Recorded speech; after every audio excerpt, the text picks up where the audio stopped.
Hi, chicken വറുത്തെടുത്താലോ? അതിന് boneless ചിക്കനാണേ. അത് ഞാൻ ചെറുതായിട്ട് കണ്ടിച്ച് നല്ല ക്ലീൻ ചെയ്തെടുത്തിട്ടുണ്ട് കേട്ടോ. ഇഞ്ചി വെളുത്തുള്ളി പേസ്റ്റ് 1 സ്പൂൺ ഇട്ട് കൊടുക്കുന്നുണ്ട്. 2 സ്പൂൺ മുളക് പൊടി, ചെറിയ സ്പൂണിന് മഞ്ഞൾപ്പൊടി, മസാലപ്പൊടി, പിന്നെ ഉപ്പ്, കോൺഫ്ലവർ ഇട്ട് കൊടുക്കുന്നുണ്ട്.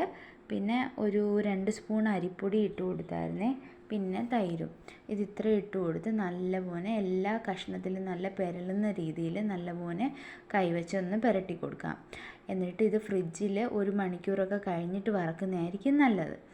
ഇപ്പോൾ ഇന്ന് പുരട്ടി വെച്ച് അടുത്ത ദിവസം വറുത്താലും നല്ലതായിരിക്കും. അപ്പോൾ മസാലയെല്ലാം നല്ല പിടിക്കുന്ന രീതിയിൽ ഒന്ന് പുരട്ടി കൊടുക്കാം.